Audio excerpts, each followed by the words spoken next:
Hello, folks. Welcome to our Fans Choice deep dive. Uh, what this is all about is the last four records that we did a deep dive into: Clockwork Angels, Snakes and Arrows, Vapor Trails, and Test for Echo. Each one of those albums have quite a handful of songs on them. Most of them, 10 plus, right?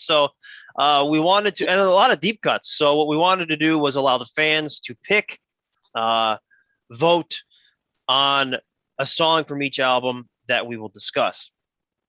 So the four songs that the fans decided upon were The Garden, The Larger Bowl, Vapor Trail, and Half the World. So we're going to talk about them tonight. But first, there's no album art to discuss, so we thought it would be a good idea to briefly reintroduce ourselves, including the new guy up there in the top right. But first, we'll let Donna go ahead. I guess I am the album art, or perhaps we all are the album art. Hi. So I'm Donna Halper. For those that are new, I am credited with having discovered the band. Their first two albums are dedicated to me. I'm in a documentary about them. And we've been friends for more than 4 decades. What a privilege. Awesome. Jim? I'm Jim. I am the new guy. I am one of the page admins for the Rush Fans page, and I am also a drummer. So that's me. That's Jim, the new guy. Welcome to the Shark Tank, or whatever we want to call this. Yeah, my name is Ryan. I am, I guess, the creator of the Rush Fans Instagram account, and we've grown it to YouTube, and here we are. We love talking about Rush, so I'll turn it over to Tim. Hi, I'm Tim Durling. I have a YouTube channel called Tim's Vinyl Confessions. I've been a Rush fan since about 1987. Do the math, and always ready to talk about Rush. Yeah. Awesome. Well, let's deep dive into some songs here, shall we? So let's go change it up, and let's go in chronological order as we're going backwards in time for this series. But for this specific episode, let's go in chronological order. So we'll start with Test for Echo. Jim, go ahead. All right, sounds great. All right, so my song from Test for Echo is Half the World. This is the third track on the album and my second favorite, personally my second favorite song on the album. One thing that gets me with this, I think I'll start with this one by saying that when I first was listening to it and first heard it, I always viewed Half the World as half is divided, as in I do this, you do that. Sort of a, not necessarily a disagreement, but, just opposites. I would view it more as opposites. As I really got into the song, read more about it, and really dug more into the lyrics, I don't really view the song as, Half the World as opposites anymore, but they are just different. Maybe they do different things like that.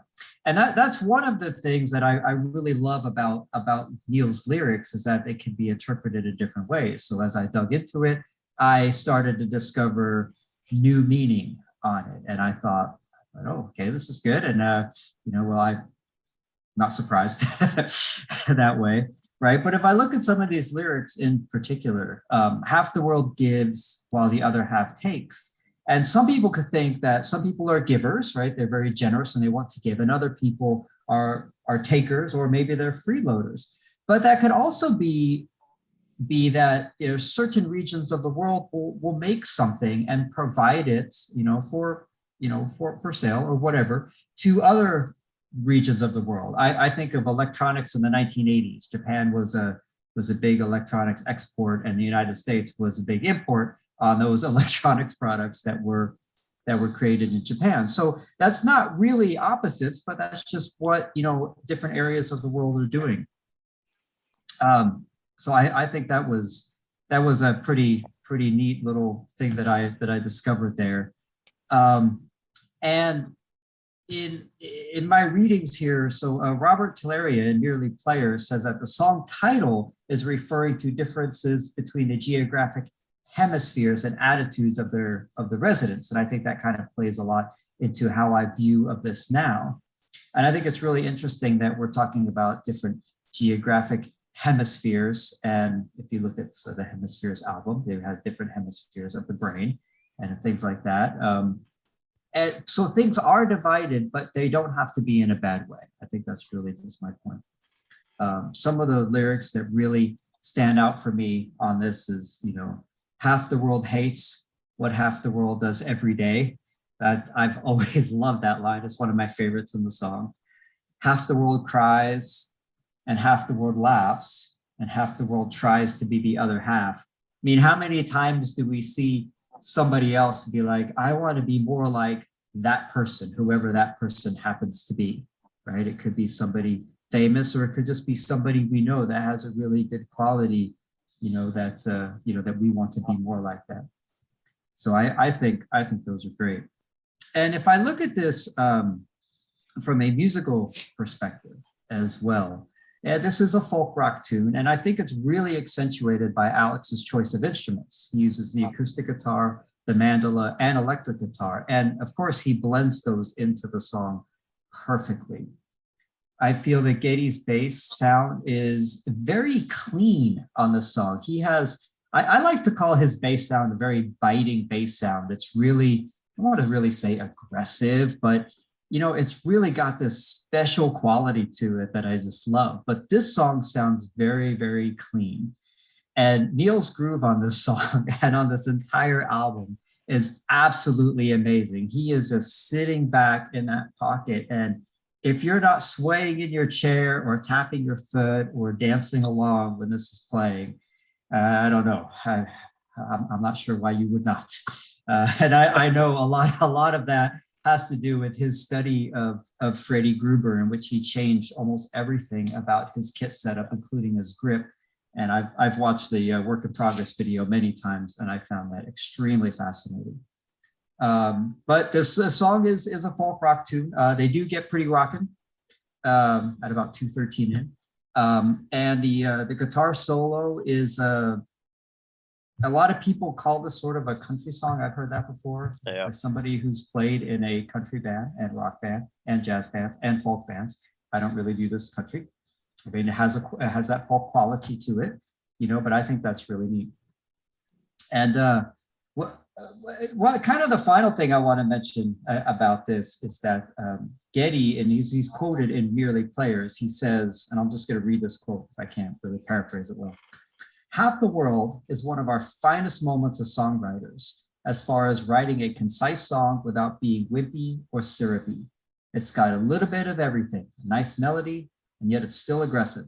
It's hard for us to write that kind of song, really. You'd have to go back to Closer to the Heart to find an example of that. And that's the end quote. I just think this is a really beautiful song. It is definitely not wimpy and definitely not syrupy, right? Neil's lyrics are really interesting. I love the kind of the oppositeness or the difference, of his lines in there as well. Half the World is just a great song that I always look forward to when I put on this album. Jim, you were, it's funny because it's like I noted a bunch of quotes here. It's almost like we get our facts from the same place,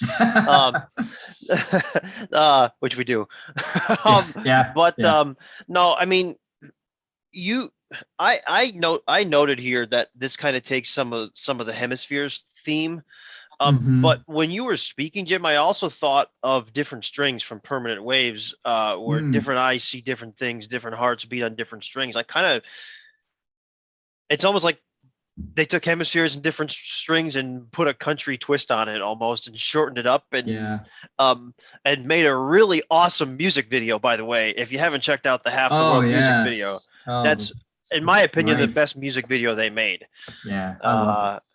But I mean, yeah, I think you're spot on. I think this song is kind of about, the envy of the other half, or, kind of sadness for the other half, maybe in a way. There's doers and talkers, and there's builders and destroyers. There's good, there's evil, there's rich, and there's poor. But yeah, I think it's about, in a way, envy, or hate for the other side in a way. And the last thing I wanted to say kind of was the one line here.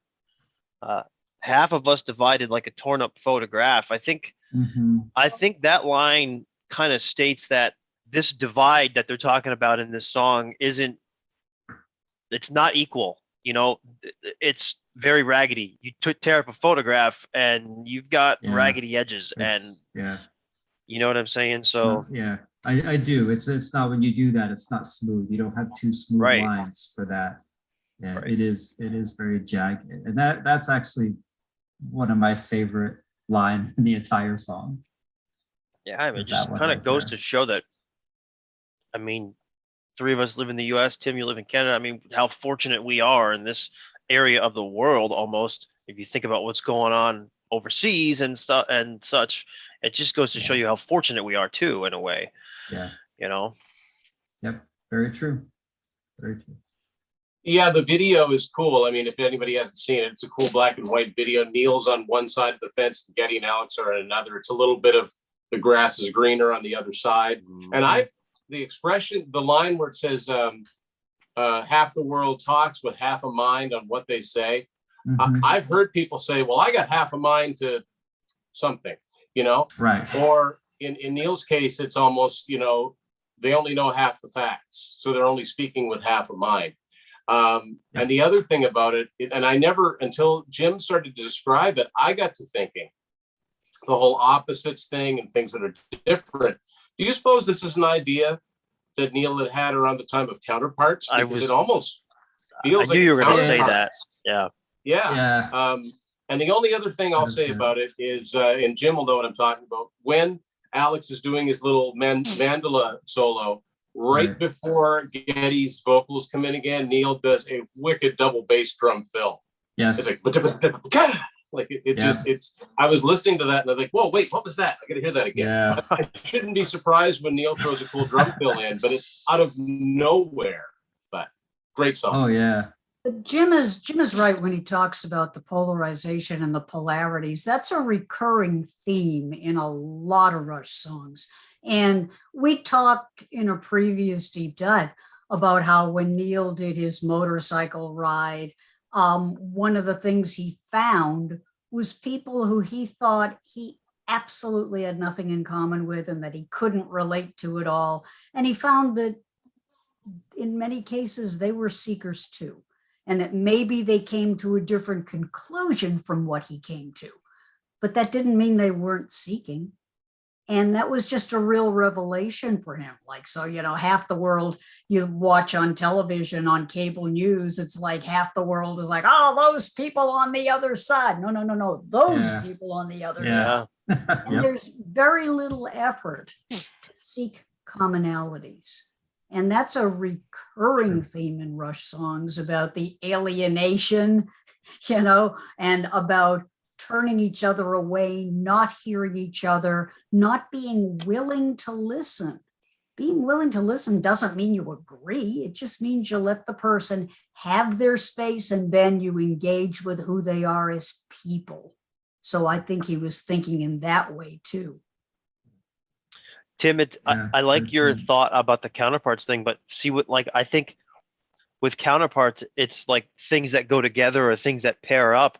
It's almost like this song is the opposite of that in a way. Like it's things that are polar opposites. You know what I'm saying? Kind of in a way.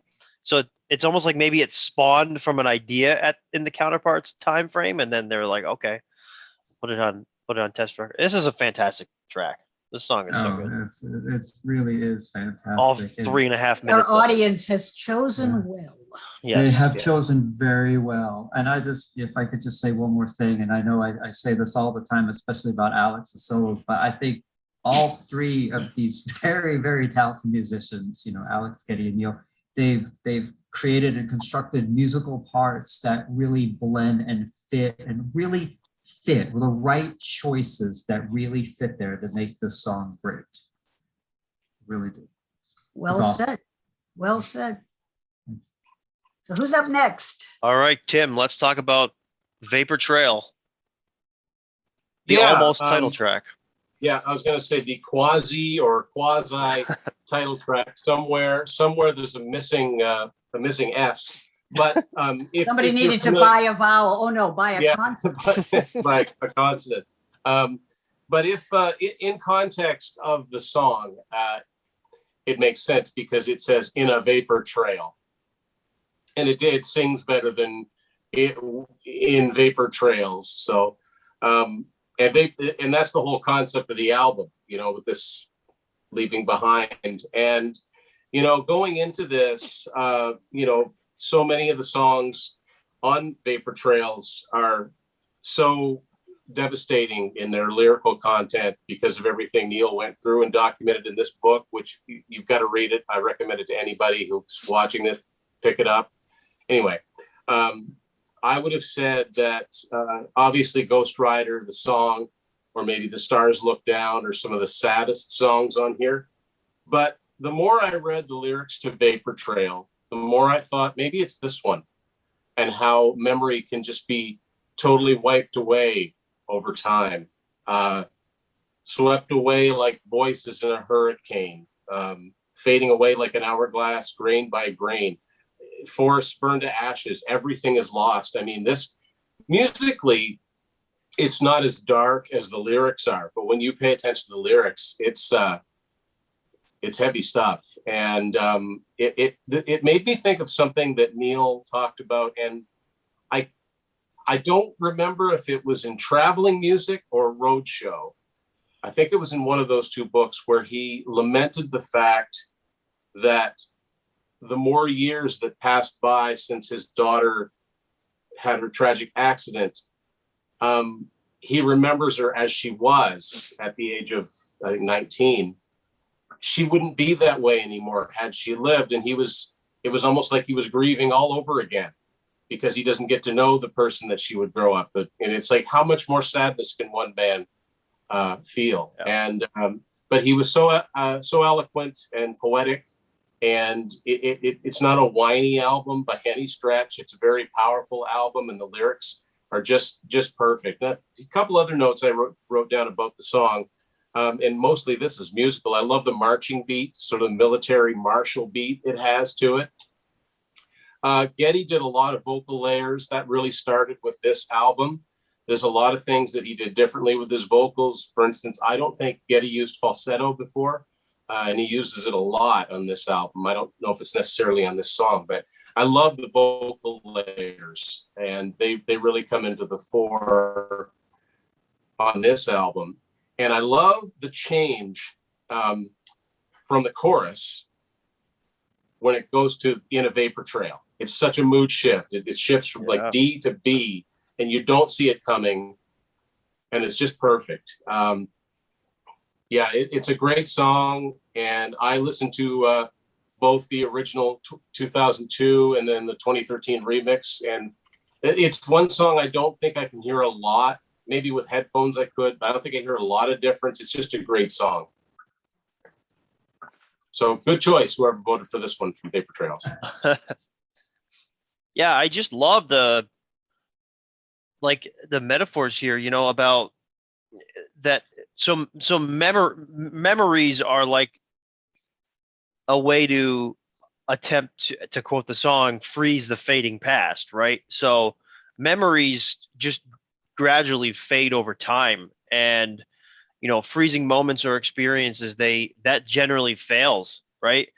As mentioned in the lyrics, the ocean, stars, songbirds, they all just fade away. But I feel like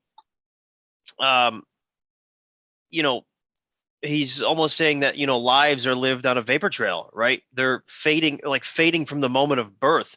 It like every single one of us eventually will disappear, just leaving no trace of our existence other than things that are in the material world, other than memories too, I guess. But it reminds me of, Iron Maiden wrote a song called The Clairvoyant, and they state, as soon as you're born, you're dying. And they basically sum this song up in very similar terms. Iron Maiden rocks.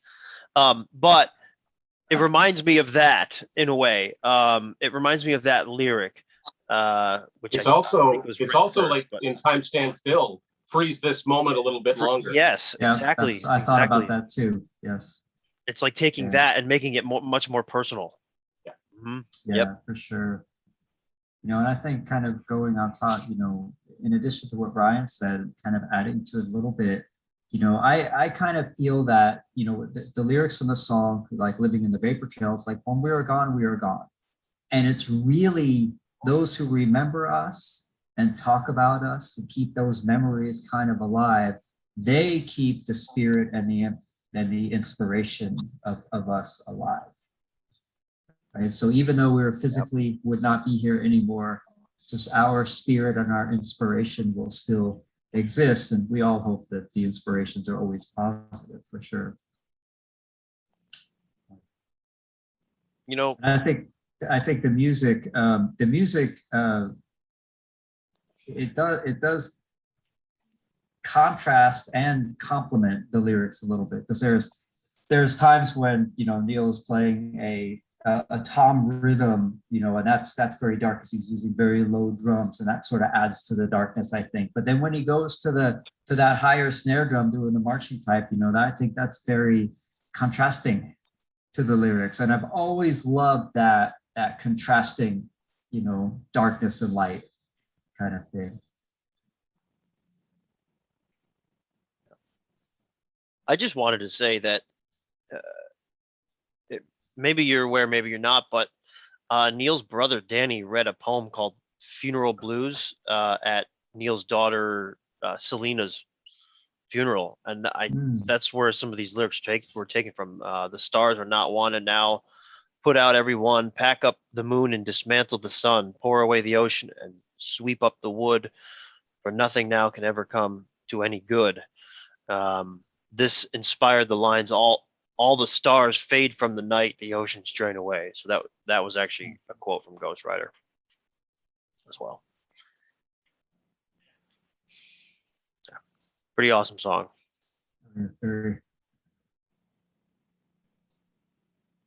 Anybody want to say anything else on Vapor Trail, the almost title track? Some things, it was said. And I think you did a very good job saying it. Yeah.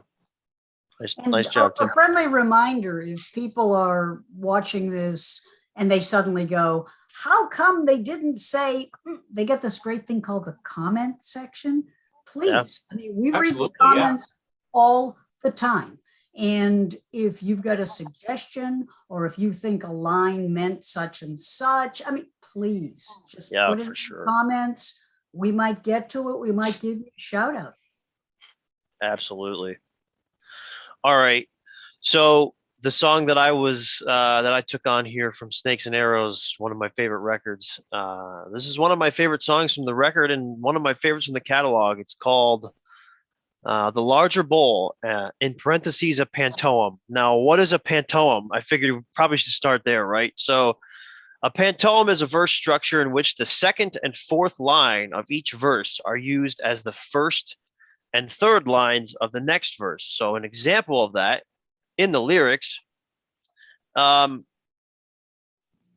off the bat, if we're so much the same, like I always hear, why such different fortunes and fates? Some of us live in a cloud of fear. Some live behind iron gates. So 2 and 4 match 1 and 3 from the next verse. Why such different fortunes and fates? Some are blessed and some are cursed. Some live behind iron gates while others only see the worst. Now,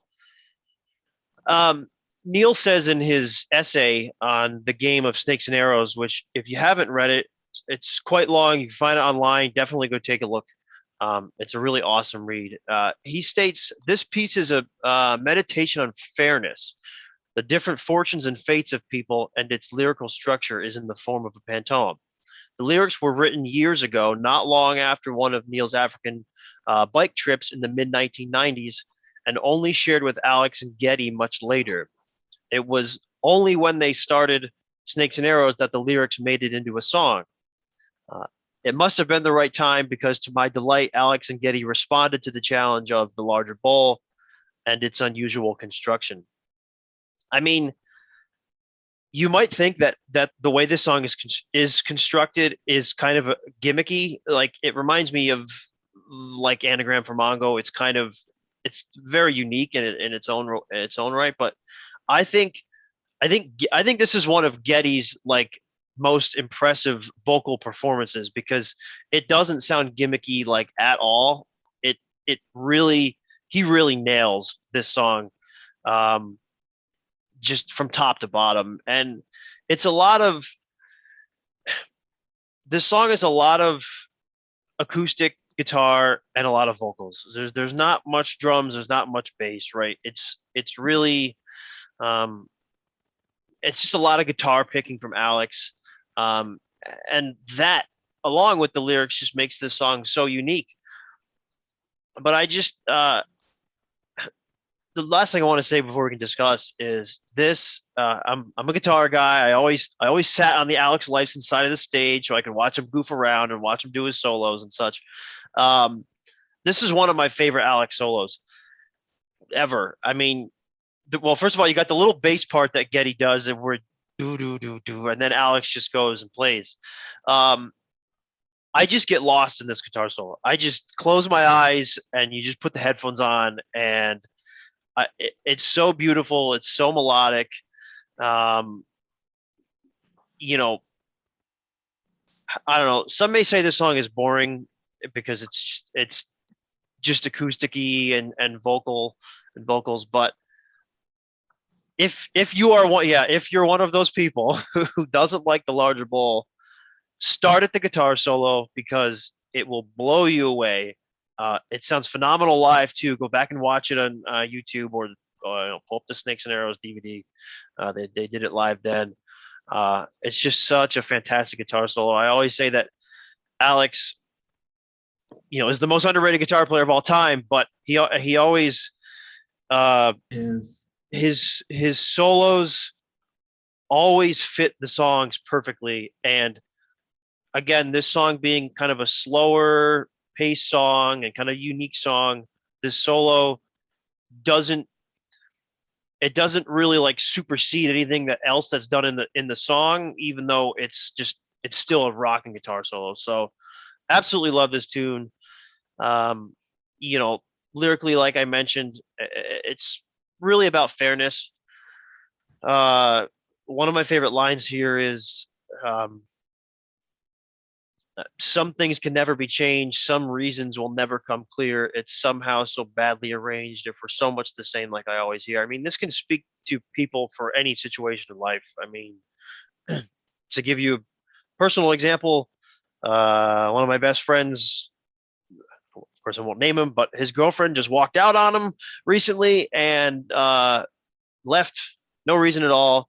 Reminds me of this line: some things can never be changed and some reasons will never come clear. He'll never know, and it's unfair, and here we are. But I feel like some of these lyrics can apply to any situation in people's experiences and people's lives, and it Neil's lyrics just have a way of doing that, you know. But instrumentally too, musically, if I know, Jim, you're a musician. If you want to speak to this, you're more uh, musically inclined than I am. But yeah, this song, so good, so good. What do you guys think? I agree with you. One of the reasons I love doing this series is we can take songs that maybe people are like, there's nothing there. That's just not one of my favorites. And reintroduce those songs and give people an opportunity to revisit it. Okay. Like maybe you haven't thought about, but give it another chance. A lot of times we're the ones that have changed. At a certain point in our lives, something didn't resonate with us, but now suddenly it's like, yeah, I can see that. All right. So I think you just did a service to a number of people. Yeah, I mean, I didn't really. This song is recently just one of my favorite songs. When we deep dive Snakes and Arrows, I still hadn't listened to this song much. I mean, I always, it was always like, okay, this is a cool song, but I didn't really enjoy it as much as I definitely do now. It took some time to really get into this song, but I think once you do, I think you'll fall in love with it. I also love the ending. very simply, such a lot of pain, such a lot of pain, a lot of pain on the earth. That's how the song closes. Of course, that's not in the structure of a pantoum, but uh, just incredible piece of work by Rush here. I like the fact that it's funny. I never put the connection to anagram together there before, but I do hear what you mean. I think that if it's even got parentheses in the song title. I know, yeah, but you know, I didn't know what pantoum. I've always said pantoum. I don't know how you say it, but once I delved a little bit deeper into it, it's a subconscious thing. You hear the lyrics, you know he's repeating parts, but you don't know that he's repeating them at a particular time. Yeah. It kind of sneaks up on you. But you know, I wasn't looking for it because again, I didn't know what that word meant. If it had said, you know, of the larger bowl, a limerick or a haiku, I would have known what to expect. But there's a story behind why it's called the larger bowl as well, and I can't quite remember what it is. It's got something to do with one of his bicycle trips to Africa. I know it does. I've got how the person carrying the larger bowl has more because more can fit in it, maybe. But it also lyrically harkens back to Roll the Bones and the idea of chance. And, you know, we just happen to be North American, you know. If we were born in Afghanistan, would be a different story, you know, or somewhere else in the world. It's why totally are we here? Chance. Because we're here. Yeah, exactly. And it's not, and you know, it's not like I keep saying, well, this sounds like it could have come off this album. And it's not at all that I think that Neil rehashes lyrical ideas. I think that he has a good idea and he keeps coming up. If it's something's really good, he'll revisit it and think, I think I have another angle to come at this with that isn't just a rewrite of a previous song. So it's the man's mind was constantly working. I mean, I've even seen interviews where he's thinking about, you know, the rhythm of his windshield wipers would remind him of a drum beat. And so when you're creatively minded like that, you're going to keep thinking about, you know, that idea of chance and randomness. I think I should take another crack at that. And I think I've got a different, you know, and maybe writing it in that pantoum style gave him a structure to fit it all in. The other thing I want to say is I love the fact that when they did do it live, they had Bob and Doug McKenzie do the video intro for that song. That was so great. The larger bowl, eh? Yeah. I love that. Hoser. You don't like the song. Great White North. But, you know, you just raised something important too. A lot of times when you revisit an album, you've had a different bunch of experiences. And the same thing with a lyricist. Being a DJ for many years, I've talked to a number of songwriters, and I'm not going to name drop. I mean, it's just part of what I did for a living. And when you're talking to songwriters, they'll always tell you, I have a fragment of a lyric. It didn't fit in any song I was working on, so I just sort of filed it. And then somewhere down the line, a few years later, boom, it just like, yeah, that.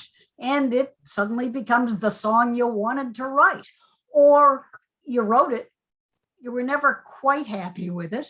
And then years later, you have an opportunity to put it in a different context. I heard Paul Simon talk about that once a while back of Simon and Garfunkel. Same deal. Mm-hmm. It was like, you know, when I wrote it when I was like 18 years old, it meant one thing. And now that I'm in my pick one 40s or 50s, it has a different meaning. So I'm going to reuse it, but it's going to mean something different. So I see a lot of threads in a lot of Rush songs, but they're not like rehashes. They're like, these are reflections about where we are, where we were, where we're going. And people can make of it what they will. And if it applies to them, terrific. And if it doesn't, come on back. It might at some future time. Yeah, Tim, what you were saying about the larger bowl, you know, the title, apparently it came to Neil in a feverish dream he had while biking through Cameroon in 1997, so 10 years earlier. So Mm. I'm not going to read you the whole quote. It's quite long. Go read the Game of Snakes and Arrows essay. It's worth the read. But yeah, I mean, this, let's just say hypothetically, they put this on, well, I guess 1997, there's the tragedy and all that, but let's say it was put on an album at that time. I don't know if it really would have fit. I think this song fits phenomenally on Snakes and Arrows. Now, I assume they wrote the music after, the music was done probably in 2006, 2007, but the lyrics just fit just so perfectly with, thematically on what's going on in Snakes and Arrows too. So, yeah, fantastic track. There you are. All right, Donna, let's talk about the garden. Yes, let's.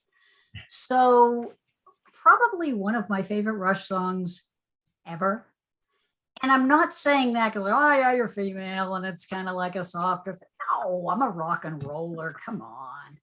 But as somebody who has taught literature, I appreciate a lot of things about this song. This is not only a beautiful record and very useful for introducing folks who already have Rush stereotype, like, oh my God, 3-chord rock and roll, I can't get into that. And you play the garden for them and they're like, like they don't know what to say.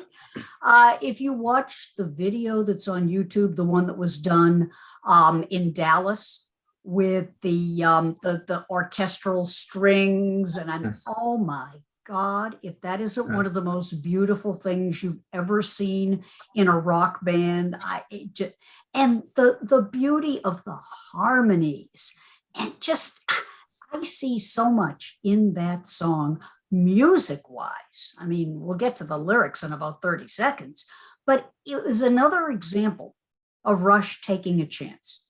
Like, we've talked about this on other deep dives. Just when you think you know what Rush are about, it's like, oh yeah, they're the band that does X. And then suddenly they're doing Y, or maybe Z, or maybe, and no, it doesn't always work. They talked about that on in Beyond the Lighted Stage. It was like, yeah, sometimes we go way, way out there. We have to kind of reel ourselves back in. But at least they take a chance. Have you ever seen Rush mail anything in? Have you ever seen Rush just kind of like, ho-hum, another day, another concert? No.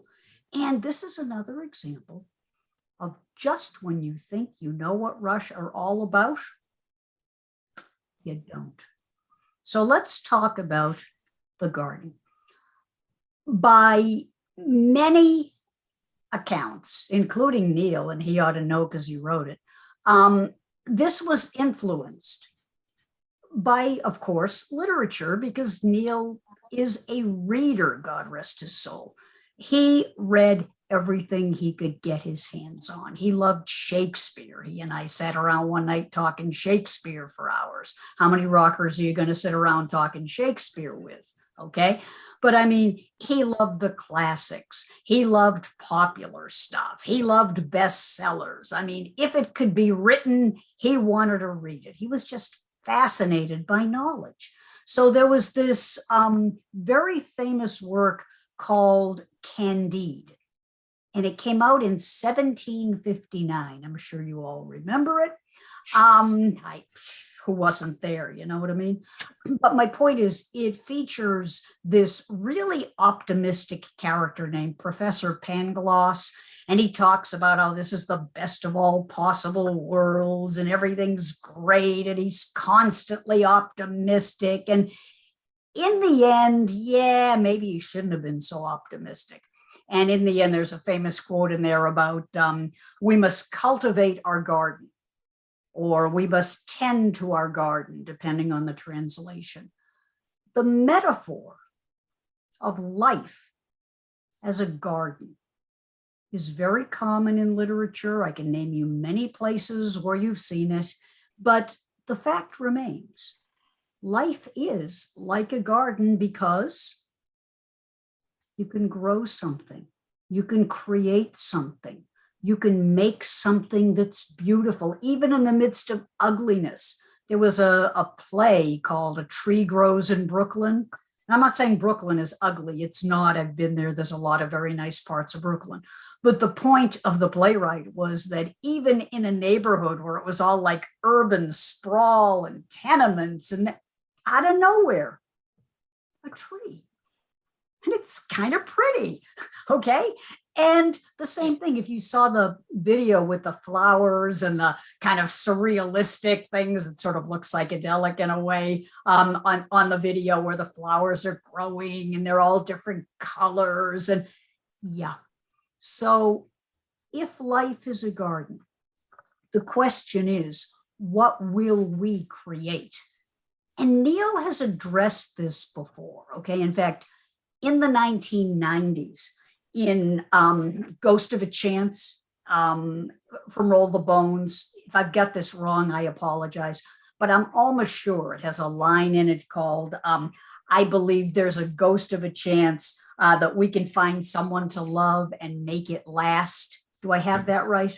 Yes, Okay. you do. Yes. And later, we find in Faithless, which I talked about, in Faithless, in 2007, if I'm not mistaken, I still cling to hope and I believe in love, and that's faith enough for me. So Neil is looking for something to believe in. He's not the kind of guy that's just, brought up to believe. He's not the kind of guy like believe what you're told. That's just not Neil. But on the other hand, he's looking to find something he can believe in. And for those who think Neil's not a romantic, in his own way, oh, yes, he is. And he comes to the belief that there is hope. And that hope comes from being able to create. And that hope also comes from love. And keep in mind, this song is written in 2012. Am I right? 2011, he was working on the pieces of it. In 2009, if I'm not mistaken, his daughter Olivia was born. And Olivia's just a kid. She's young, she's innocent, she's naive in a good way. She's just experiencing the world, and he's looking at the world through the eyes of a child. And if life is a garden, who loves to explore more than a child? And I see verses, I see lines in here that just really speak to that. So in this, one of the many possible worlds, now he's not ready to say that this is the best of all possible worlds like in Candide, but he's saying it's one of, it could be. What are we going to do with it? What kind of garden are we going to grow? And he talks about how the arrow flies when you dream, the arrow flies while you breathe. Time's arrow. That's another image, okay, of like the gods putting an arrow in the air. If you're a Star Trek fan, there was an episode of Star Trek, The Next Generation, in 1992, and I remember it very well, and it was called Time's Arrow. And I know for a fact that Neil liked Star Trek. And I really wonder if that isn't one of the images in the song. And the song also talks about, is this an infinite jest? Are we just like, to some degree, are the gods making fun of us? Or is infinite jest referring to a line in Hamlet? Or a futuristic novel by David Foster Wallace from 1996, which had footnotes and then footnotes on the footnotes and then footnotes on the, it was just a spiral of influences. And I'm sure Neil got a tremendous kick out of that. Okay. And then of course we see the watchmaker again. We see the watchmaker in other songs. That old theory that if the world was designed intelligently, then there must have been someone who designed it. And Neil's not ready to say it's God. That's for you to decide. But there might be some order to it. There might be some logic to it. We might be given this garden, like the Garden of Eden. Maybe it's not the best garden, but that's up to us. What kind of a garden can we make? What can we turn it into? And he talks about the way you live, the gifts you give. The measure of a life is a measure of love and respect. That gets repeated several times. The measure of a life is a measure of love and respect. In many ways, Neil is rediscovering love. And these lyrics give us another opportunity to respect his vulnerability and his willingness to say, I don't know who created the world. I don't know if there's a divine garden or what kind of garden, but I have a garden.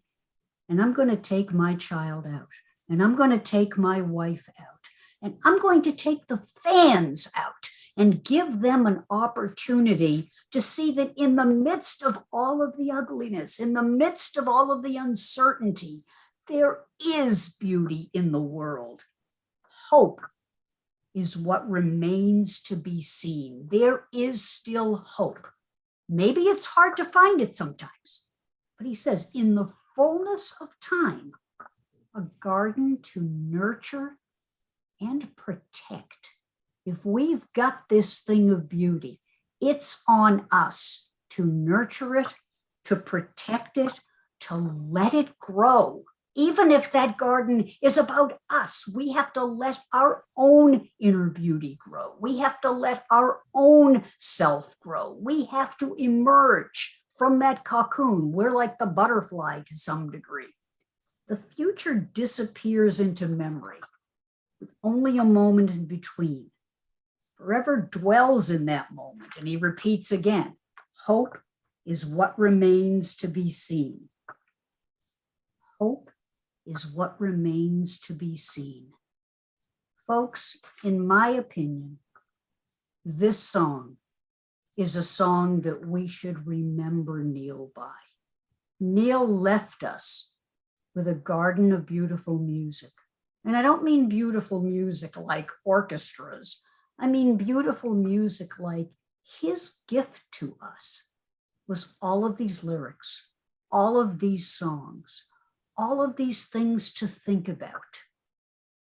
Hope, love, respect, the life and the legacy of Neil Peart in one song.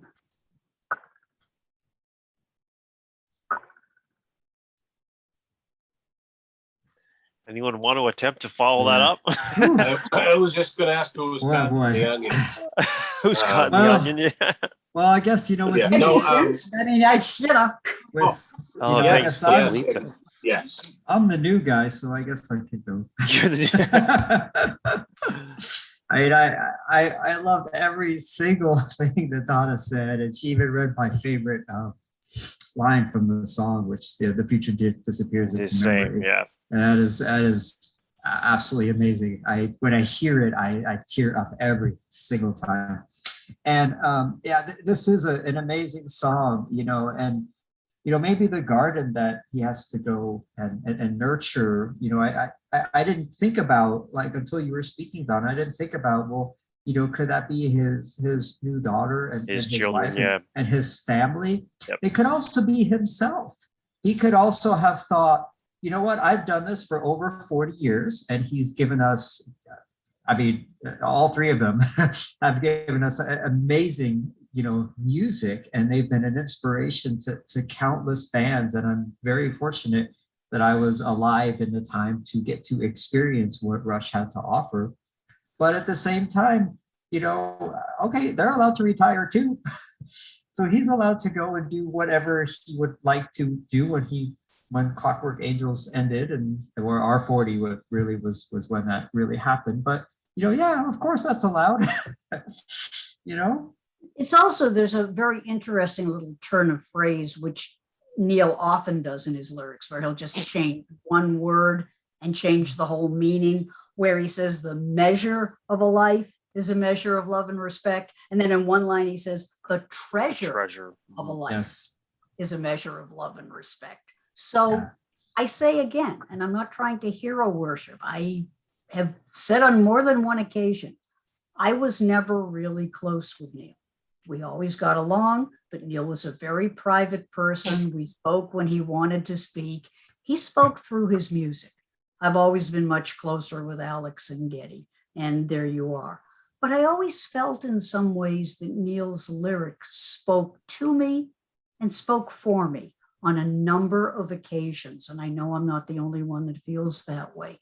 And when he talks about the treasure of a life, this is a treasure. This is something that we were left, not like some deity. Neil never wanted to be worshiped, but he did want to be respected. And I think towards the end of his life, the idea of love became even more important to him. And this was his way of expressing that in a user-friendly manner with strings and we, just kind of like a nice, soft, gentle, and yet it still had, the Rush little touches where you knew it was them with the great, the guitar work but on the other hand, this is one of those cases where it speaks for itself. It speaks for Neil's love of literature. It speaks for his love of poetry. It speaks for his love of faith as he defines faith. And it speaks to the rediscovery of what's possible out there. Maybe this isn't the best of all possible worlds, but it could be for each of us, depending on how we tend our garden. That's all I got. It's really cool that you pointed that out, Donna, about how the measure of a life and the treasure of a life, because if you don't have the lyric sheet in front of you, again, it sneaks up on you because Geddy sings it the same way both times. And it's That's really why I took brilliant. notes. I mean, I leave nothing to chance here, guys. When I'm on with experts like well, I want to make sure I got notes. But that's why. And I've heard it, and I don't know. Sorry, go ahead, Donna. No, please. That's why I take notes, because I'm so used to analyzing literature. I'm saying this is literature. Yeah. This is literature.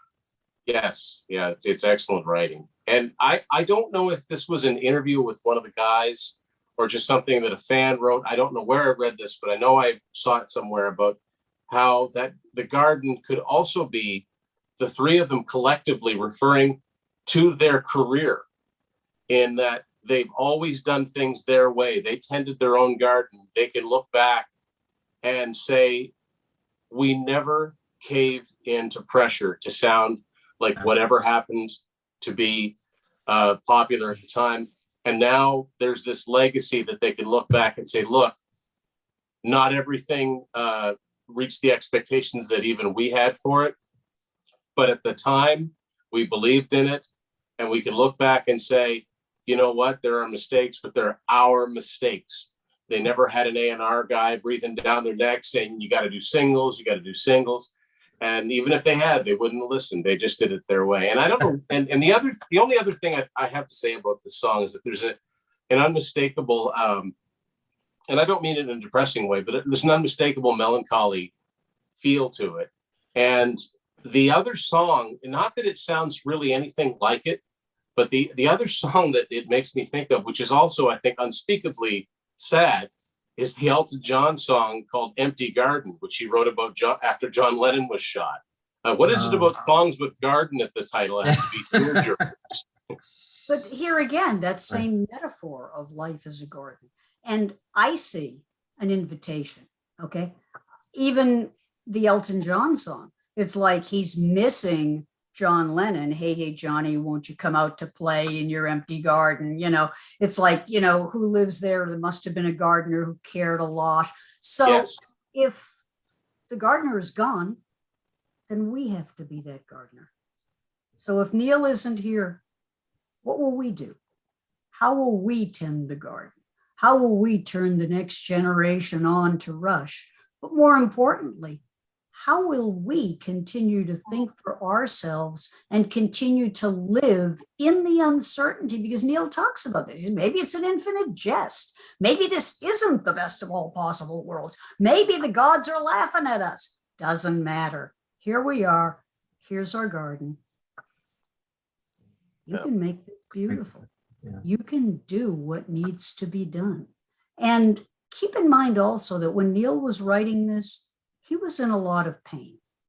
Now, I don't know if anything to do with the ultimate, the cancer, that's like a couple of years in the future, but his tendonitis, from drumming all those, and yet his music soars as if he's perfectly healthy and 30 years younger, and there again, life as a garden, life in the uncertainty, in the moment. It is what it is. Why are we here? Because we're here. Roll the bones. So maybe there aren't all the answers we'd like.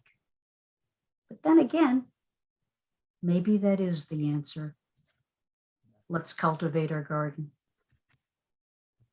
So there's a few things I want to add and say for discussion. First of all, Donna, a few minutes ago you said "here again," and I thought you were making a Rush pun from the debut album, no less. Actually, I always loved that song. But Always yeah, at WMMS. We played that. We played "Finding My Way," and obviously we played this thing Working called Man, Working yeah. Man. Ever heard of it? This Rings a is bell. like the ultimate.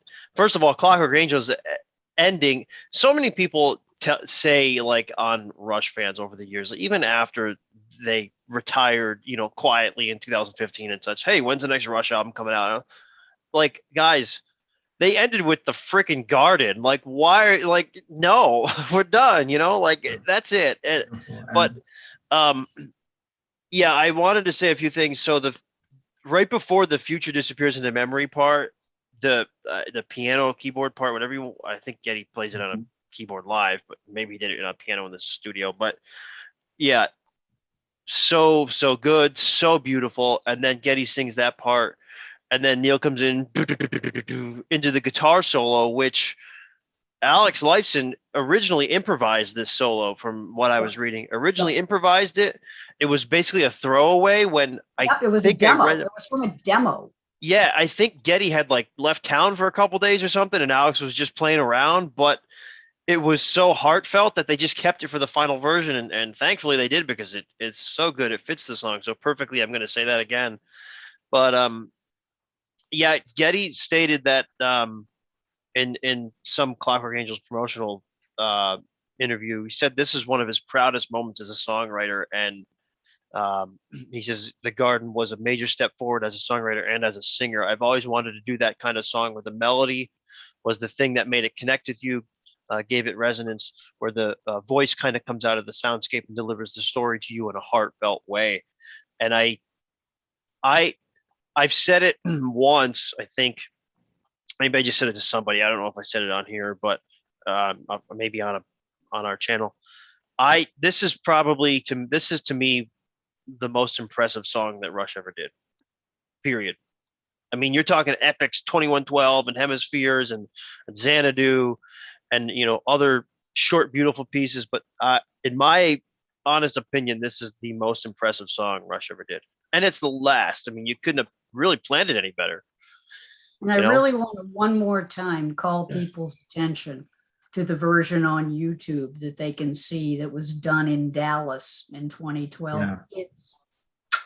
Yes, Jim was there. Lovely. I was if you don't there. get tears in your eyes, I don't know what to say. Yeah, exactly. Just the presentation of that, live, so good.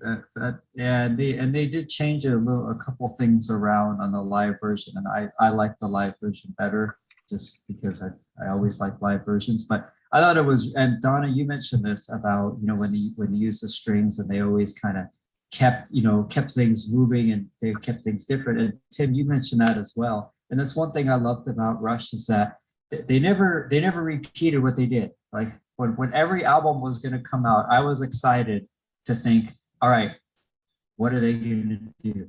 Right? Not just what song will be on it, right? But what are they going to do?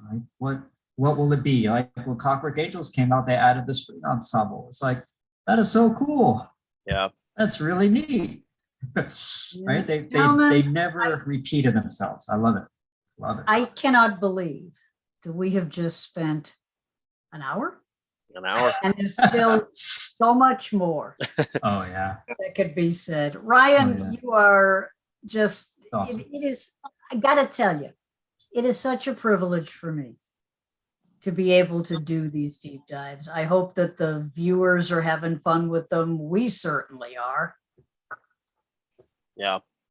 What a fantastic way for Rush to end their career. And yeah, we will end here. Thank you to the three of you as well. Thanks to those that watched to the end. Leave your comments and your opinions on these 4 songs that we did a little deep dive into today. And we will see you next time on the next deep dive. We're going backwards in chronological order. We will deep dive into counterparts. So we'll see you. Sweet.